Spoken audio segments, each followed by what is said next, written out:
Social మీడియాలో అసభ్యకరమైనటువంటి పోస్టులు పెడుతున్నారు అంటూ ఆరోపణలు ఎదుర్కొంటూ అరెస్ట్ అయినటువంటి వర్ర రవీందర్ రెడ్డికి సంబంధించి ఏపీ కాంగ్రెస్ అధ్యక్షురాలు షర్మిల ఘాటైనటువంటి వ్యాఖ్యలు చేయడం జరిగింది. ఆమె మాట్లాడుతూ తన మీద, తన తల్లి మీద, అలాగే తన సోదరి సునీత మీద కూడా అసభ్యకరమైనటువంటి పోస్టులు, వ్యాఖ్యలు సోషల్ మీడియాలో వర్ర రవీందర్ రెడ్డి చేయటం జరిగిందని, అయితే అతను ఏపీ పోలీసులు అరెస్టు చేశారని, అయితే ప్రభుత్వం ఇక్కడతో చేతులు దులుపుకుంటాం అనేది కరెక్ట్ కాదని, అతను ఈ విధంగా పోస్టులు పెట్టడానికి కారణం వైఎస్ఆర్ కాంగ్రెస్ పార్టీ ఎంపీ అవినాష్ రెడ్డి అని, అలాగే దీన్ని ప్రోత్సహించి సోషల్ మీడియాలో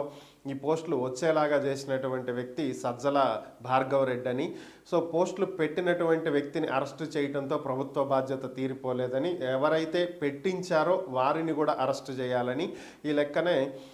ఎంపీ అవినాష్ రెడ్డిని ఎందుకు ప్రభుత్వం అరెస్టు చేయలేదు అంటూ ఆమె ప్రశ్నించడం జరిగింది. ఎంపీ అవినాష్ రెడ్డిని కూడా ఈ కేసులో అరెస్టు చేయాలని, ఆయన మీద కూడా కేసులు నమోదు చేయాలని, సజ్జల భార్గవ్ రెడ్డి మీద కూడా కేసులు నమోదు చేయాలని, పెట్టిన వారికంటే పెట్టించిన వారిది కూడా ఎక్కువ బాధ్యత ఉంటుంది కాబట్టి ఈ పోస్టులు వారు పెట్టించినందుకు గాను వారి మీద ప్రభుత్వం చర్యలు చేపట్టాలి అంటూ ఆమె డిమాండ్ చేసింది.